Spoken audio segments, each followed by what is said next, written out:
바른 시각으로 보는 바른 경제 시간입니다. 한남대 글로벌 IT 경영학과 강신철 교수와 함께하겠습니다. 안녕하십니까 교수님? 예, 안녕하세요. 자, 지금 국회에서 2019년도 예산안을 놓고 여야가 치열하게 지금 경론을 벌이고 있습니다. 네. 예, 국회 예산 처리 일정 글쎄요 어떻게 순조롭게 진행될까요? 네, 여야 합의에 따르면 11월 1일 이제 문재인 대통령 예산안 시정 연설을 시작으로 해서 11월 2일부터 9일까지 상임위 예비심사를 거치고 11월 9일부터 29일까지 예결 특위 종합심사를 거친 다음에 11월 30일 본회의 의결을 거치게 됩니다. 예. 예산안은 다음 해 회계연도가 시작하는 그러니까 전에 12월 2일까지 본회의에서 이제 의결이 돼야 되는데요. 예.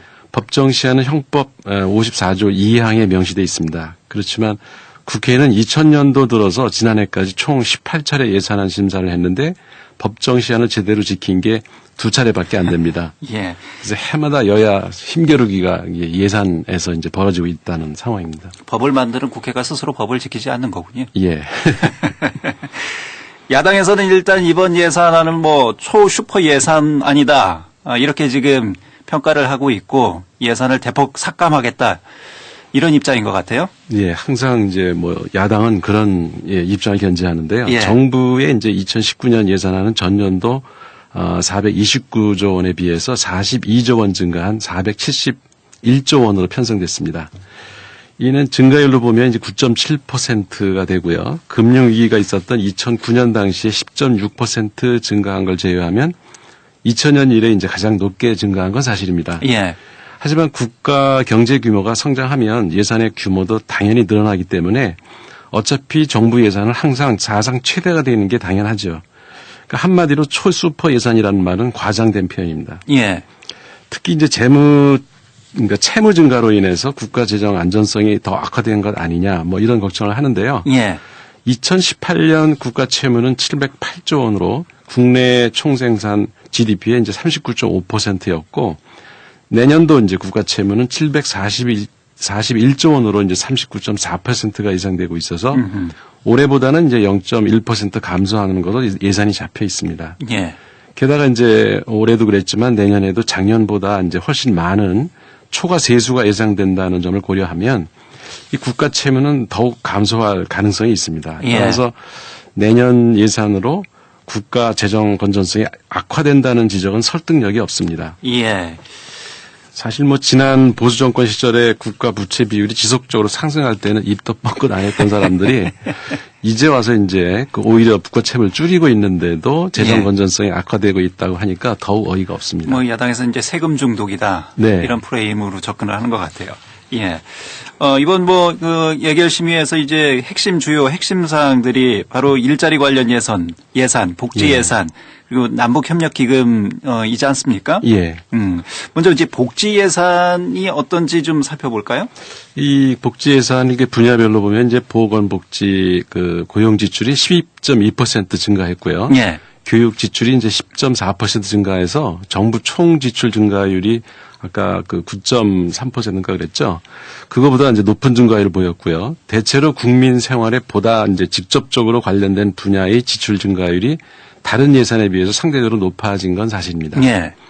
그러니까 중장기적으로 이제 일자리, 혁신 성장, 뭐 저출산 대응, 소득 분배 개선 등 구조적 문제를 해결하기 위해서 향후 5년간 재정 지출을 확장적으로 운영하겠다는 문재인 정부의 의지가 반영된 걸로 보입니다. 예. 사회 구조적 문제를 해결하는 데는 적어도 5년 이상 시간이 필요하기 때문에 적자 재정 정책을 펴서라도 복지 예산은 지속적으로 늘려야 한다고 생각합니다.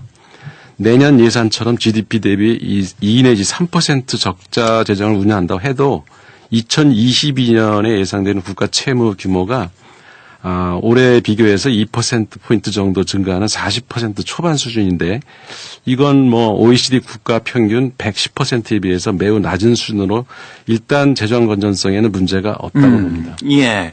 복지 분야 예산이 충분한 수준인가? 이 부분을 좀 살펴봐야 될 것 같습니다. 예. 뭐 야당에서는 당장 뭐 복지 예산을 좀 깎아야 된다, 뭐 이런 입장인 것 같기도 하고. 깎아서 뭐 SOC 예산을 늘리겠다고 그렇죠. 이상한 소리를 하고 있는데요.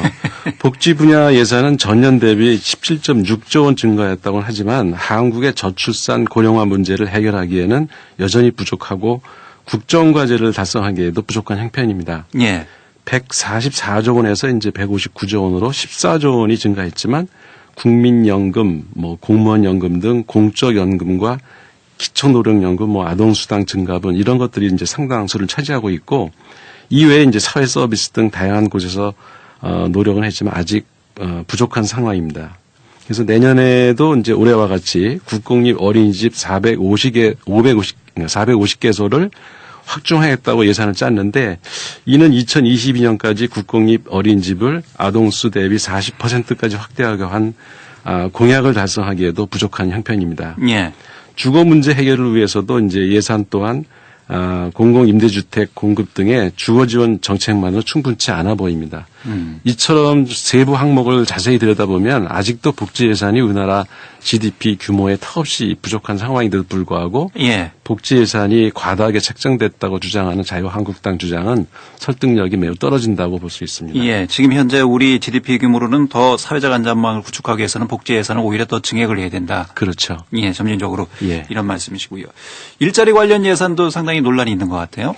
예, 이게 상당히 뜨거운 이슈 중에 하나인데요. 일자리 예산은 이제 23.5조 원으로 2018년에 19.2조 원에 비해서 22.4%가 증가해서 가장 큰 폭으로 늘어난 건 사실입니다. 근데 2019년 일자리 예산을 내용 측면에서 살펴보면 민간 일자리 창출 지원과 함께 노동시장 안전성 확보 등 그 민간에서 직접 하기 어려운 분야에 집중하고 있는 것으로 보입니다. 그 정부가 직접 일자리를 늘리는 사업 가운데 청년 인턴 사업의 경우 효과가 이제 낮다는 지적은 옛날부터 있었습니다. 예. 하지만 청년 실업이 워낙 심각하니 실업 상태로 두는 것보다는 직업 예비 훈련 기회라도 젊은이들에게 주는 것이 낫다고 해서 하는 것이고 노인 일자리 사업은 그러니까 노인 빈곤과 자살 문제가 심각하기 때문에 하는 겁니다. 그래서 이전 정부에서도 이런 문제점이 계속 지적을 받아왔고요. 실질적인 일자리 창출 효과는 좀 적더라도 사회적 문제 해결을 위해서 어쩔 수 없이 시행되어야 되는 예산들입니다. 야당에서 이제 특히 지금 집중적으로 문제 제기하는 것이 공공부문 일자리 예산이거든요. 예, 공공부문 일자리 예산이 이제 3조 7천억 정도 되는데요. 야당은 세금을 들여서 이제 알바를 늘리는 일이다. 이렇게 작은 생선 줄 바에야 생선 잡는 법을 가르쳐야 한다고 하면서 단기 일자리 예산도 큰 폭으로 깎을 방침인 것으로 알려지고 있습니다. 예. 삭감 대상 사업을 보면 이제 과기부의 이제 그러니까 실험실 창업 지원 사업, 그리고 외교부의 국제 개발 뭐 인재 양성 사업, 그리고 뭐 국토부의 도시 재생 사업, 보건복지부의 지역 자율형 사회 서비스 투자 사업 등 되게 이제 그 젊은이들의 일자리 중심으로 편성이 되어 있는데요. 예. 이 자유한국당 이들 사업에 대해서 고용 대참사를 재정으로 메우려는 사례다. 취업률 통계를 왜곡하려는 국민 호도형 예산이라고 비난하고 있습니다. 고용노동부가 청년 추가 고용 장려금도 내년도 증액금을 전액 삭감 대상으로 뽑았습니다. 야당은 최대 8조 원까지 깎을 수 있다 이렇게 공언하고 있는데요. 일자리 예산을 무조건 삭감해야 된다고 주장할 게 아니고 취업률 늘리는 효과적인 방안이 무엇인지 먼저 고민해야 될 겁니다. 그렇죠. 남북협력기금도 지금 야당에서 지속적으로 문제 제기하고 있는 사안입니다. 예, 남북협력기금은 정부 예산안에 이제 1조 1,000억 원 정도는 책정되어 있는데요. 예. 올해보다 이제 14.3% 증가했습니다. 협력기금은 이제 박근혜 정부 당시에도 1조 1천억에서 1조 2천억 정도를 유지하다가 이제 북한의 그 탄도미사일 실험과 그 남북관계 악화가 돼서 지난해 예산에서 이제 20%가량 큰 폭으로 삭감됐기 때문에 다시 이제 예전 수준으로 회복하려다 보니까 이제 증가율이 높아진 건 사실입니다. 예. 자유한국당은 통일부의 북한 민생협력 지원, 경협기금, 뭐 통일방송 제작 예산 등도 북한 퍼주기 사업이니까 삭감해야 한다는 입장인데요. 예. 이거 다 보수 정권에서도 지원하던 것들이거든요. 예. 그래서 예산 삭감을 주장할 명분이 좀 부족하다는 생각이 듭니다. 남북 관계가 경색 국면이었던 이명박 박근혜 정부 시절 예산하고도 뭐 별반 차이가 없는데. 예, 거의 같은 수준입니다. 예. 알겠습니다. 오늘 또 다시 들여다봐야 할 경제 뉴스를 좀 꼽아 오셨는데요. 어떤 뉴스입니까? 국민일보 11월 6일자 기사입니다. 예. 첫 문장이 이렇게 시작됩니다. 정부가 도로, 철도, 항만 등 사회 간접자본 사업에 활용되는 교통시설 특별회계 예산 12조여 원을 남겨서 다음 연도 세입으로 넣지 않고 전액 공공자금관리기금으로 예탁했거나 예탁할 예정인 것으로 드러났다. 예. 먼저 청취자들의 이제 이해를 돕기 위해서요. 그 교통시설 특별회계와 공공자금관리기금이 무엇인지부터 간단히 설명을 드리면 예. 교통시설 특별회계는 이제 도로, 철도, 공항, 항만 시설을 확충할 목적으로 책정되는 이제 SOC 예산이라고 할 수 있습니다. 예.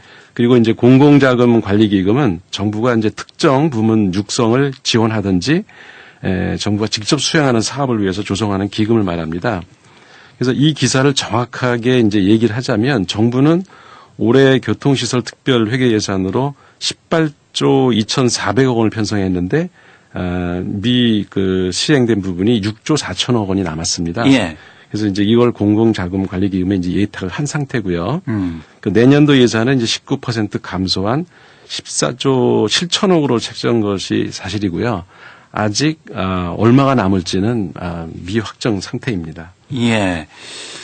그 박완수 의원이 그 국민 세금으로 조성된 교통시설 특별회계 예산을 향후 남북 경협자금으로 전환하기 위한 꼼수다 뭐 이렇게 지적을 했던데 이건 근거가 있습니까? 그러니까 12조 원 잉여금이 발생한 그 예산을 삭감해야 된다고 하면서 잉여금은 6조 4천억이 실제로 이제 발생한 것이고요. 내년 예산은 아직 확정되지 않아서 마치 12조 원의 잉여금이 발생한 것처럼 말하는 거는 이제 논리적으로 좀 말이 안 되고요. 예. 국가 예산은 당연히 국민 세금으로 조정되는 건데 굳이 국민 세금이라는 말을 붙이는 것 자체가 좀 반대 논리가 부족한 게 아닌가. 국민의 뜻이다. 국민의 세금이다. 이런 말 자주 들먹이는 사람치고 정말로 국민의 목소리를 반영하고 국민 세금 아끼려는 사람 별로 본 적이 없거든요. 예. 네, 그리고 국토교통부에서 사실 교통시설 특별회계 예산을 제작해서 남북 경협자금 쓰겠다고 당당하게 얘기를 하고 있거든요. 예. 이게 당당하게 쓰겠다 남북 경협자금으로 예. 이런 게 왜 꼼수인가? 그러니까 안 하겠다고 하고 다른 데로 쓰는 게 꼼수지. 예. 뭐 당당하게 내년에 그 남북 경협자금으로 돌려서 쓸 수 있다라고 얘기를 하는데 이건 꼼수는 아닌 것 같습니다. 예, 알겠습니다. 자, 바른경제 한남대 글로벌 IT 경영학과 강신희철 교수와 함께했습니다. 교수님 고맙습니다. 예, 감사합니다.